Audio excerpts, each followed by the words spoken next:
Chrissy, and last month I would have had a 1-year-old, but I lost my baby 12 weeks into the pregnancy. I've shared my miscarriage story on Pursuit of Momming before, but today I'm going to talk more about my grief and healing journey.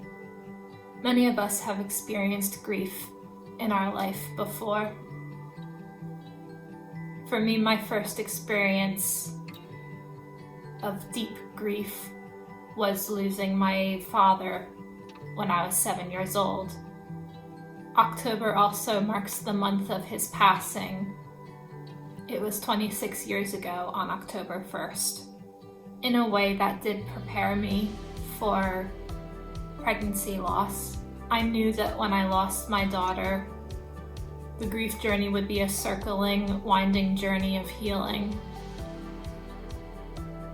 And like many injuries, the pain is intense at first, and it slowly gets better. And then it gets to the point where most days you forget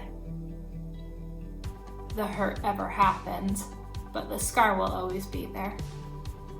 I came across triggers after losing my dad.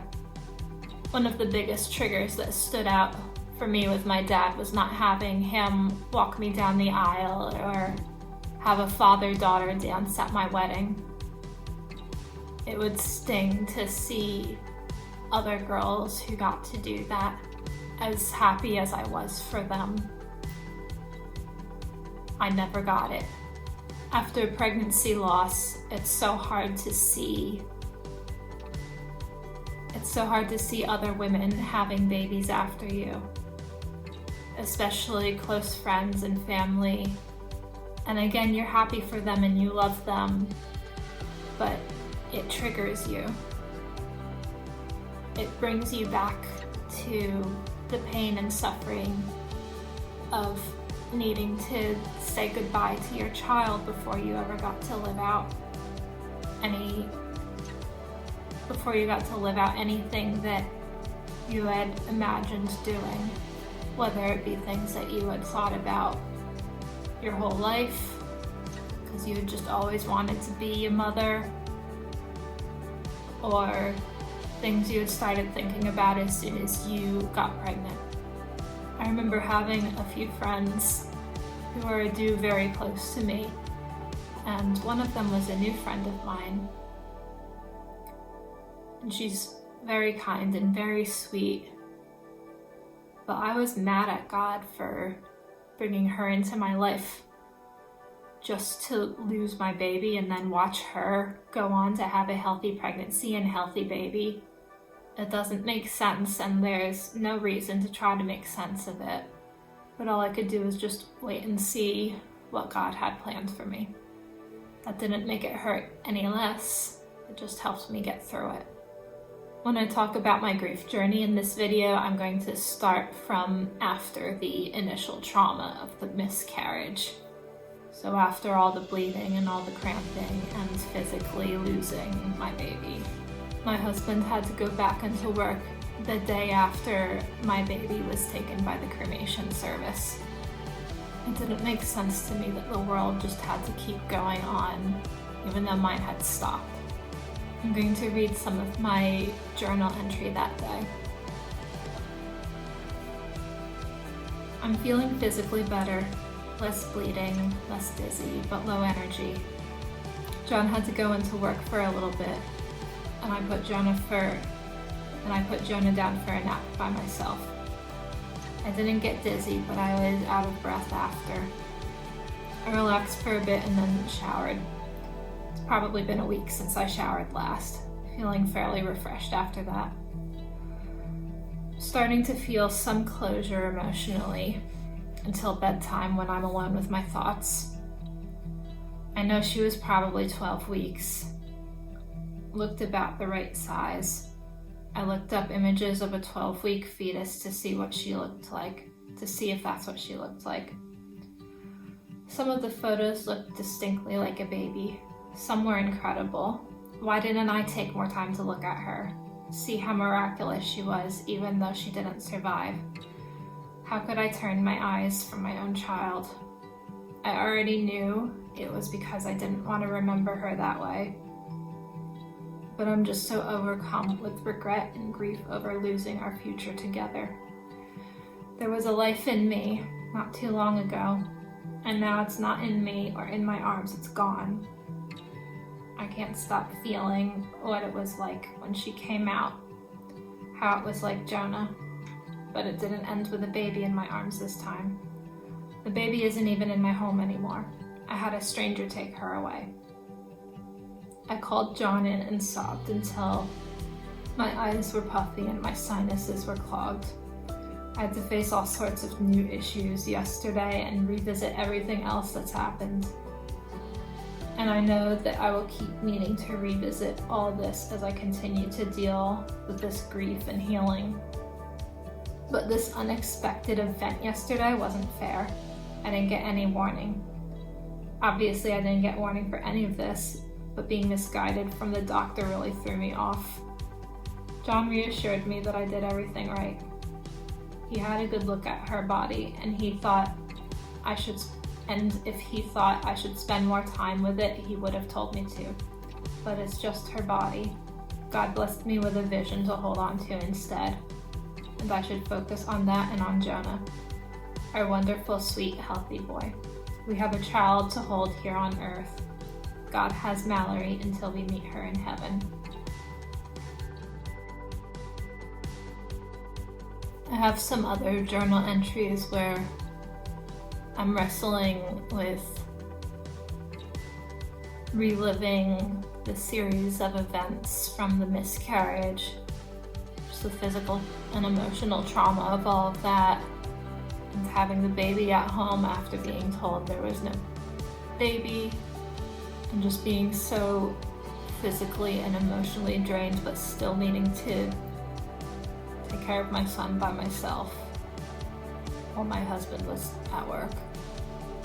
Plus being sleep deprived because I was having trouble sleeping.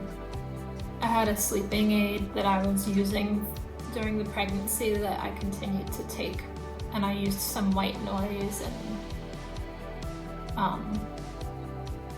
relaxing music to try and stop the racing thoughts and images in my mind.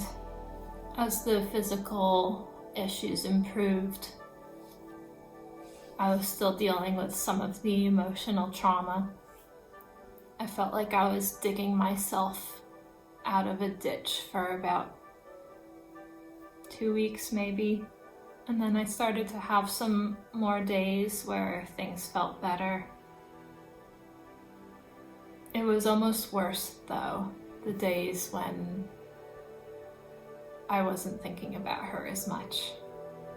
I felt guilty for forgetting, but I know I didn't forget. You don't move on, but you have to keep living. It was triggering again when I had my first period after the miscarriage.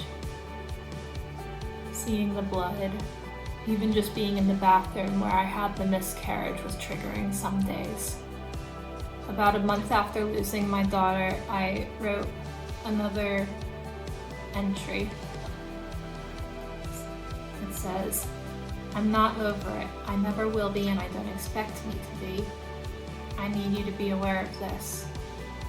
Some days there may be triggers. Some days I may be vulnerable, and some days I may be fragile for no reason.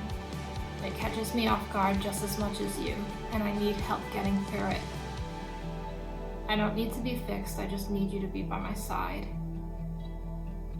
I can't stop thinking how briefly I held her in my hands, and I could have gotten a photo, but I didn't. I know my vision of her in heaven is worth more than that.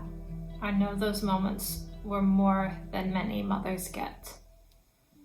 I know I held her every day of her life. I know God is holding her in heaven. But I could have had more time with her here on earth, and I chose not to. So I can't help but feel hurt that I didn't try to have more time with my baby, even if her soul was gone. And now I just have to wait until heaven. I'm thankful for the hope of future glory, but waiting is painful in moments like these. That was the last entry for a while. I tried to focus on other things, like potty training my son and starting to think about when we might try again. Physically, there were no concerns, but there were some financial issues that came up because of that pregnancy. And of course, we wanted to make sure we were feeling more emotionally stable too. I feel like I was focused more on the emotional side of my grief journey. So I also wanted to add some of the things I actively did as a form of therapy. It was really helpful to have friends who had experienced miscarriage before, who could have a better understanding of what I was going through and show me compassion and just validating some of the things I was feeling. There was also a support group on Facebook that I found helpful for the same kind of reasons.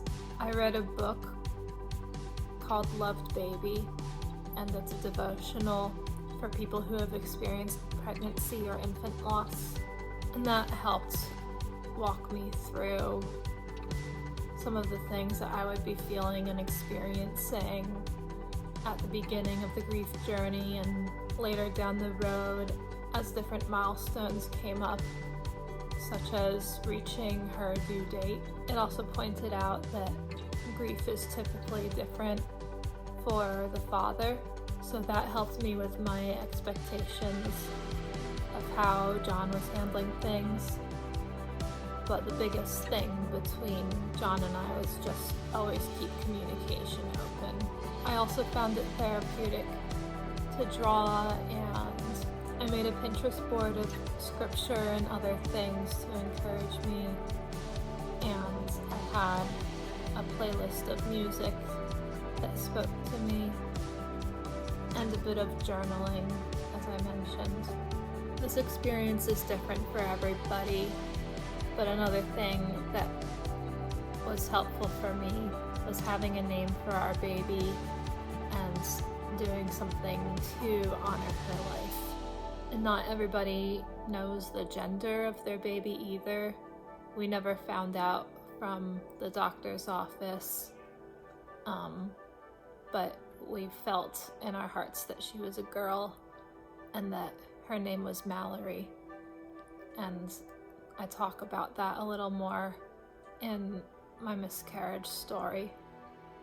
We were also able to put her ashes in a little urn that my friends made for me using a design that I gave her. Again, not everyone is able to do that, but there are other things you can do, like a scrapbook or anything you can think of that represents your child. So that's just a glimpse of my experience and what the beginning of my grief journey was like.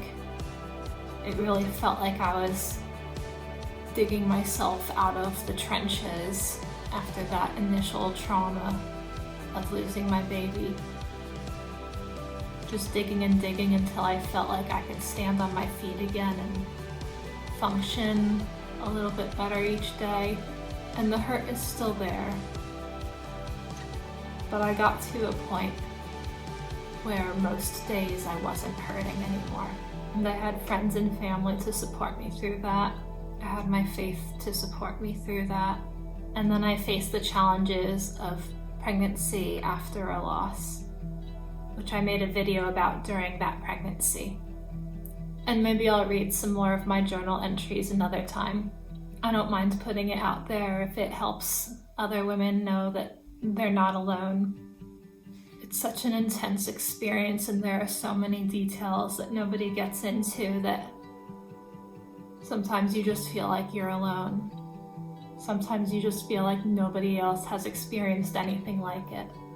But we should be supporting each other as much as we can. We should be letting each other know that you're not alone. You're 1 in 4. And while those are technically good odds for a healthy pregnancy, it still means there are a lot of women who have been through it. It doesn't have to be a secret club. If the trauma is still fresh, then of course, you don't have to be ready to talk about it yet. But if you're thinking about it, I think you should. If you're watching this video because you've lost a baby, I'm so sorry. Nothing will ever replace that baby. But there are so many people who are here for you, and I'd like to be here for you too. So comment below or hop onto my Instagram and send me a message. I'd love to talk to you. Thank you for watching, and I pray that each day and each week is a little bit better than the last. Bye.